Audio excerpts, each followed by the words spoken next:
Hey y'all, I'm Hope, and today I'm doing my July wrap-up, or what would be my July wrap-up if I hadn't only read one book. So this is really going to be kind of a mini review of What Moves the Dead by T. Kingfisher.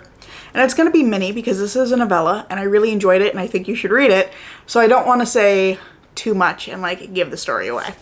So bear with me on a little bit of the fuzzy details because it's been a while since I actually read this, but I loved this, and I do think that you should read it. So this book is about Alex Easton, who is a member of the Galatian military, Galatia being a fictional European country.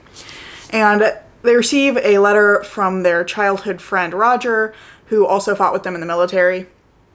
And Roger tells Alex, "My sister is dying, I don't know what to do."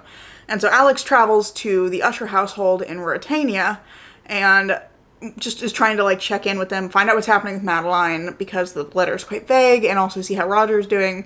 And upon arriving, discovers that things are very much not right in the house of Usher. And so ends up staying there for a while to kind of figure out what's going on and try and support Roger and Madeline through everything that's happening. There's also a couple of other people staying in the area. One is Denton, who is a doctor who was friends with Roger, who came in to basically take care of Madeline and see if there was anything he could do. And then there's also a British mycologist named Potter. I can't think of her first name, but she's supposed to be an aunt of Beatrix Potter. And she's not staying in the household, but is staying nearby and is examining some of the mushrooms that are found in the fields surrounding the house. And so I think it's pretty clear, both by the cover and by the fact that there's a mycologist as a main character, that this book is kind of falling into the fungus horror genre that's been quite popular lately, I think. I know, obviously, there's Mexican Gothic, but there have been several other books that have come out recently that have been kind of fungus-based horror, which I think is really interesting, and I think they're really good. It's a subgenre that I'm really fond of.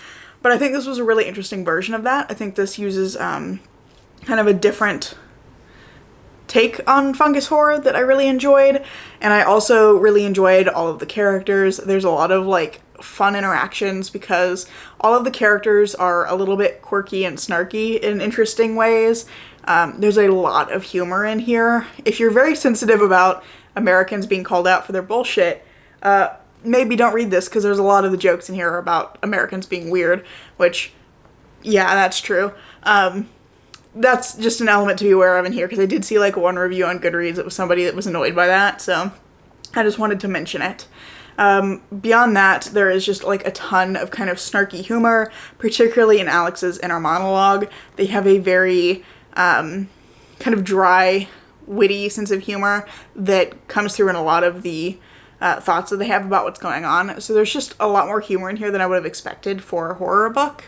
And it somehow balances really nicely with the horror. I don't know quite how to explain that works, but it does. There's also kind of a fun, what's the word I want? What is the word I want? I think there's a fun ending to this. That's what I want to say.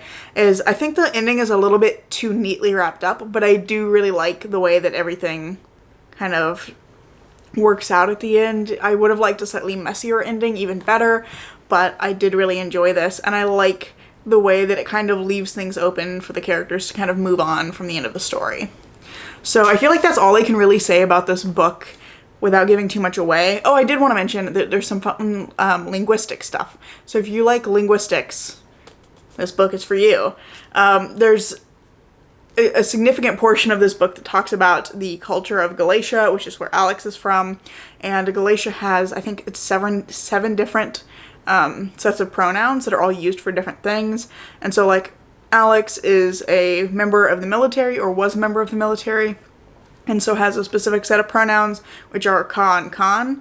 But there's also a bunch of other pronouns that their language uses that refer to different things and different groups, which I thought was really interesting and a fun element of the story. It does take a little bit of getting used to because Alex uses those different pronouns quite a bit. But I do think it was a really fun element of this that kind of added to the fantasy elements, because the fantasy in here is quite light. There's just a couple of fictional countries with different languages that are briefly explained in the book. But yeah, I really enjoyed this. I think you should pick it up, especially if you've been enjoying books like Mexican Gothic or The Hungry Earth by Nicholas Kaufman. I think if you've liked any of those, you'll probably like this as well. And I think this was a really fun take on The Fall of the House of Usher. And I'm glad that I picked it up. Even though my bookstore accidentally let me buy it earlier than I should have been, because I think I bought it like 2 days before it actually came out. Anyway, that's basically all I have for you today because I only read one book. But I hope that you've enjoyed this extremely short video. Thank you so much for watching if you have made it this far, and I hope to see you in the next video. Bye.